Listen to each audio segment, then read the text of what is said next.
Heat 1995 is a thriller crime film featuring a cast of 90s pantheons of Hollywood, directed by Michael Mann.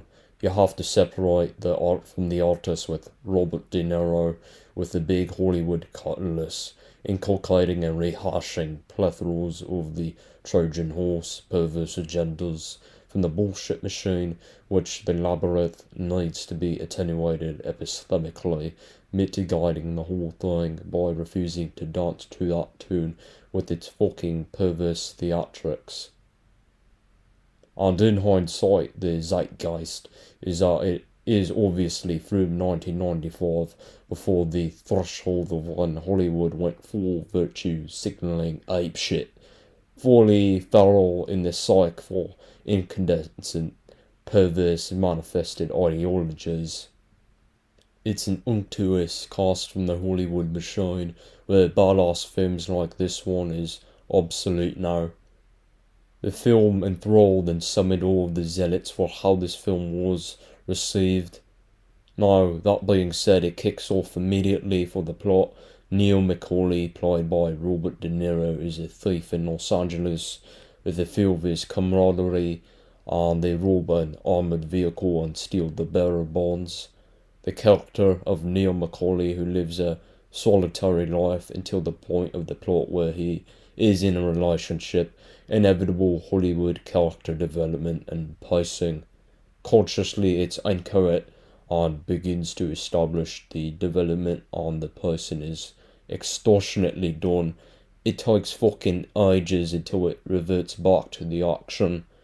They face tumultuous strife when McCauley's mate Nate, played by Jon Voight, intends to sell the bonds back to the money launderer and gets ambushed, and with that plot they eviscerate the hitman. First time we're seeing him. We're not on him yet.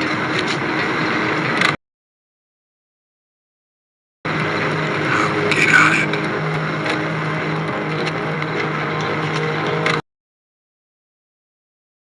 Hey, it's Lily. Let's go, baby.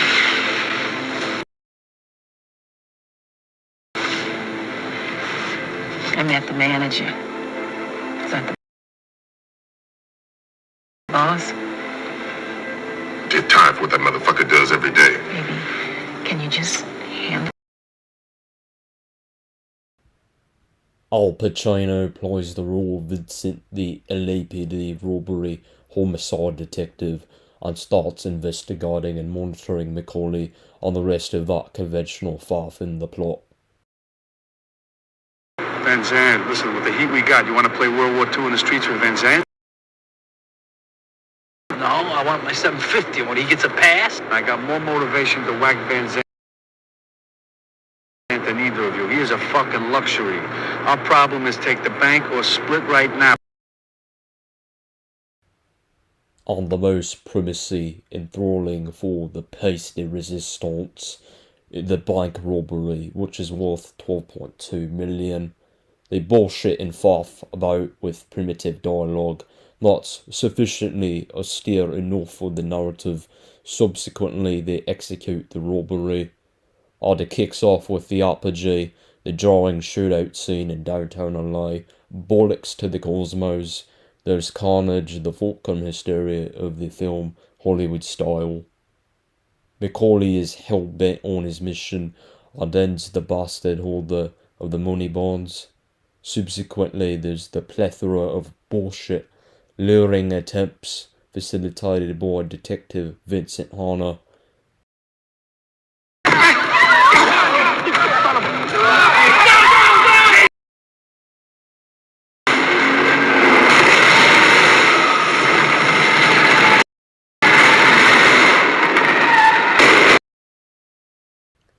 Now, McCauley is intending to flee to New Zealand with his partner Eady and seeks revenge again and kills his ex-mate who inadvertently botched their plans for the initial armoured vehicle robbery.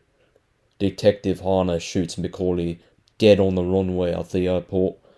The ending plot-wise is proper post-pounding.